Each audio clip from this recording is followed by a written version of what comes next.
Hey, amazing people! It's Thursday, and we are still in the Law of Divine Compensation on Work, Money, and Miracles by Marianne Williamson. I am in Chapter 11, Job versus Calling. I'm Tracy Lene. Like, share, subscribe. One of the most positive transitions you can make is from viewing your work as a job as to viewing it as a calling. A job is an exchange of energy in which you do a material task and someone provides money in exchange. A calling, however, is an organic field of energy that emerges from the deepest aspects of who you are. It is the fulfillment of what God has created you to be and to do. Approaching your work as a job versus approaching it as a calling makes all the difference in whether or not you dwell in the miraculous universe. You have a calling simply because you are alive. You have a calling because you are a child of God. You have a calling because you're on this earth with a divine purpose, to rise to the level of your highest creative possibility, expressing all that you are intellectually, emotionally, psychologically, and physically in order to make the universe a more beautiful place. The universe is beautiful because you're a part of it. As you do this, your entire life becomes your ministry, a way to serve God and a way to serve the world. And I'm not just saying that to sound like, ooh, you're so amazing. You are so amazing. And if you're doing things that aren't amazing, stop. Stop doing those things. Turn from that wickedness. Like the Bible says, if my people who are called according by my name would stop from their wickedness, turn from their wickedness. I think it says it's turn from their wickedness. Hear my voice. Stop doing the things you ain't got no business doing. I will heal the land. You are the land. You will be healed. And I don't have the verse exactly, but it is basically, if my people who are called according to my name should humble themselves and pray, seek my face, turn from their wicked ways, then I will hear from heaven and heal their land. And I believe that is really saying that if you decide that you don't want to do the things that you know don't bring you peace, happiness, love, and joy and prosperity, that all you got to do is listen for that still voice inside of you that is God. Turn from it. There may be some consequences, but you can go through those consequences and you can level up better. As you do this, your entire life becomes your ministry, a way to serve God and a way to serve the world. And she has this in all bold. The best way to summon your true calling is to put yourself in service to God. I teach middle school. That is a service to God because these are the children that are going to run the world one day. And it's up to me and the other educators to help give them a start. We have them more time than their parents because we're with them 7 days a week, 7 hours a day, 5 days a week for 180 days. We have them more, so we're responsible to give them a little bit more than just the average. Oh, you come, here's your homework, here's your work. No, they look to us as parents. They look to us as leaders. The unfortunate thing is sometimes the parents don't look to us as the leaders that we are, and they make it hard. Don't send your child to school believing everything your child say. Keep them home and homeschool them then. If you gonna believe everything little Kayla say, everything little Johnny say, then you homeschool little Kayla and little Johnny, little badasses. Because we're trying to tell you what they're doing, but you're not listening because I'm just picking on your little child. That's not true. Anywho, if you're thinking of money only as something you get in exchange for doing a job, then you'll never be free of limited thought forms surrounding money. You'll never be free of a limit thought form surrounding money. We are heirs to the laws that rule the world we identify with. If you identify only with the material plane, you place yourself at the effect of a pretty severe economic realities of scarcity and lack. If all you think about is money, and think about yourself as a job, then when that job is going, what are you going to do? You sitting around looking silly. No, I love being an educator, and I'm not even finished with the schooling to be a full-time educator, but I love that I'm doing this job and I'm helping to guide these beautiful young minds. Middle school is such a crucial time because you're not a baby, but you're not an adult. You're really trying to find yourself. So it's that time when you look the most awkward most times, and you're growing into your body. So most times you smell because you don't take showers properly and you're not wearing deodorant, but your hormones are all over the place. So I'm just sitting in a big funk box with 28 funky little children with attitudes. It's got to be a calling. I had to have been called to do this. Okay. Ooh, what does it say? Okay. If you identify with the spiritual plane, you're under no laws but God's. I'm looking for a job. I'm trying to figure out what I should do, and I don't know how I'm going to make ends meet, are sentences that confuse the universe. A child of God doesn't have to look for a job. A child of God doesn't have to figure out what to do. A child of God doesn't have to worry about how ends will meet. A child of God is simply a magnet for all things good. So you say, well, then how come people are struggling? Because they think they should struggle, or they want to struggle, or they don't believe, or they don't do the things. Like, you got to get out there. I'm Instacart. You got to hustle. It's not going to fall off the sky, and maybe it will. I'm not going to tell you that because anything's possible. But while you're waiting for it to fall off the sky, maybe you can get up off your lazy ass and do some stuff to help that sky money come. A child of God is simply a magnet for all things good. The you who thinks of life as a struggle or a place where you're on your own is not the real you. The real you already has a God-given function, and the universe is set up to support it. The best way to summon your true calling is to put yourself in service to God. The following daily prayer is from A Course in Miracles. This is the prayer. Where would you have me to go? What would you have me to do? What would you have me to say, and to whom? Let me say it again, because you might want to write this down. And of course, you would use the God of your understanding. Where would you have me to go? What would you have me to do? What would you have me to say, and to whom? That's beautiful. While a job is separate from the rest of our lives, a calling is a fulfillment of the rest of our lives. By striving to be the best we can be, we create the internal blueprint by which we do the best we can do. On a soul level, we want to work. We want to create. We want to be productive and to serve others and share our gifts with the world.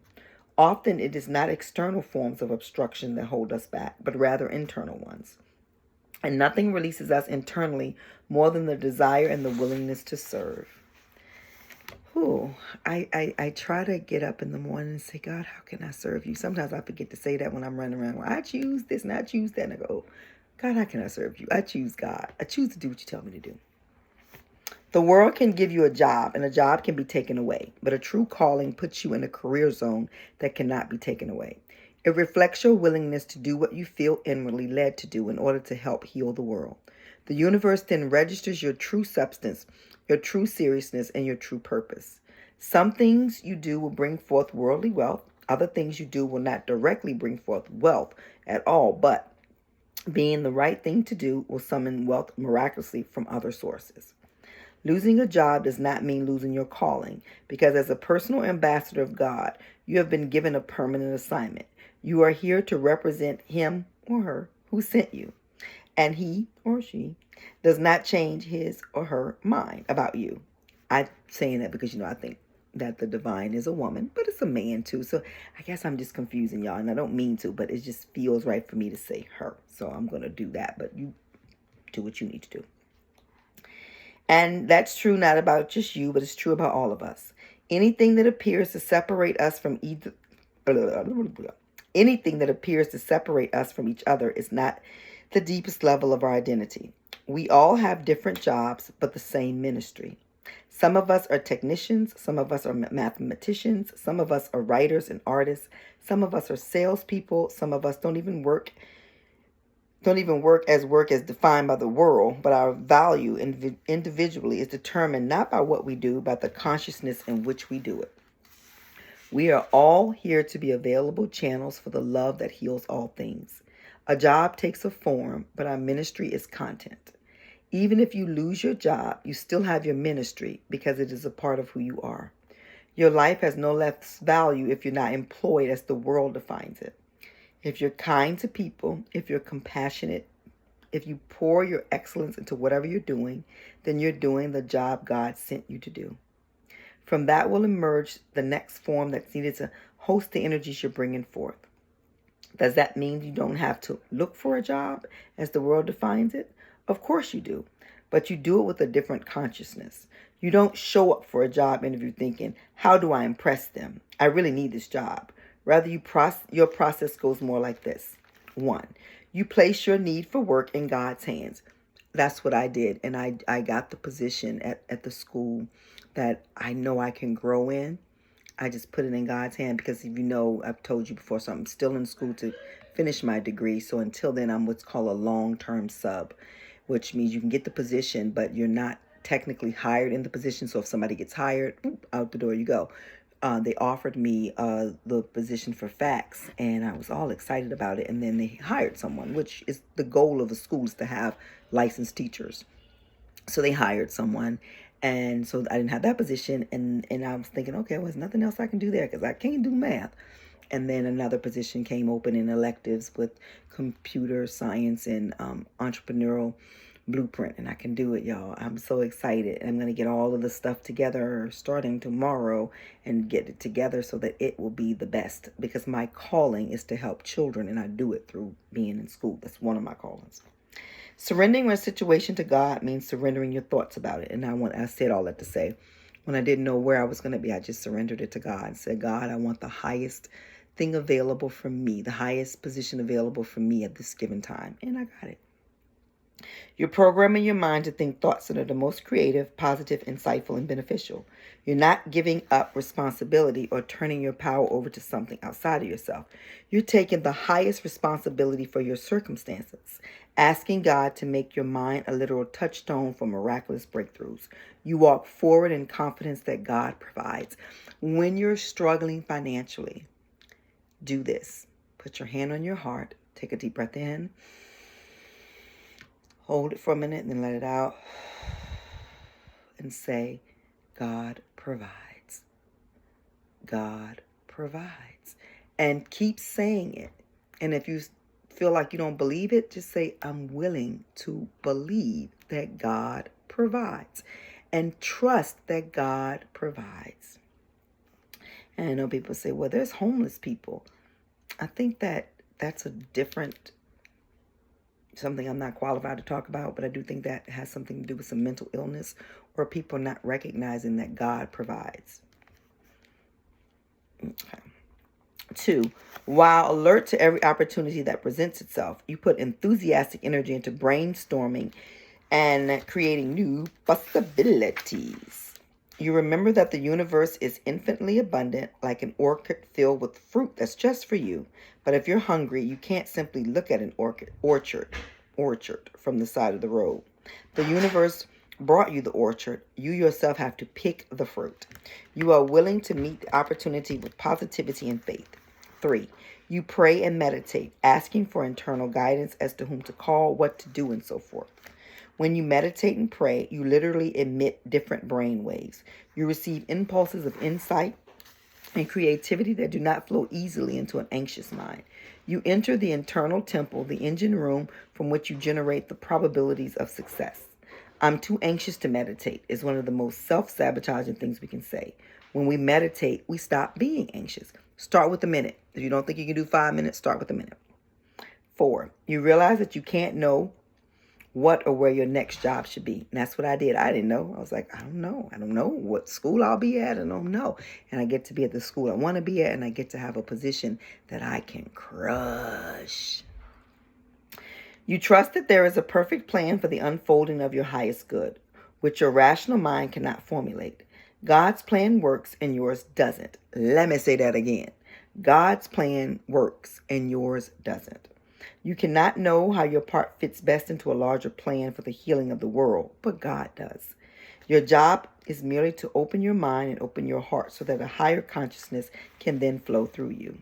5, before you go to a job interview, audition, or meeting, you blast every person you're going to be with. You blast every person you're going to be with and the situation itself with light and love. I think it's so important to every time you're in front of somebody, just in your mind, be saying, I send you love, I send you love. It calms them down, especially if they're ready to rah-rah shish kebab. Calm them down. I know sometimes you're like, no, they can get this. And you may be at that space. I'm not going to tell you not to. I know for me, I don't want to be in a space where I'm always on edge, where I got to meet people. They got a nasty mouth. I got to have a nasty mouth. I don't want to live like that. I'd rather just not have those people in my life and have people in my life that respect themselves enough that they use proper words and they're not 3-year-olds and talking at me, but want to talk to me. And if there's a situation that needs to be handled, they can handle it with love. You don't have to have nasty words, yelling and screaming. That stuff, it doesn't work for me. So for me, if you want to be like that, I'm just going to scoop, because I don't want to do that. I don't want to do that, and I'm not going to do that. Because I just believe that I am a giver and a receiver of love. And if I can believe that, then I can be that. And I'm not going to allow people to talk to me any kind of way. I'm not going to allow them to let their anger be a part of the conversation. Just walk away. You don't have to listen to it. So when I meet people, I just send them love and light, love and light, love and light, love and light, with a smile on my face.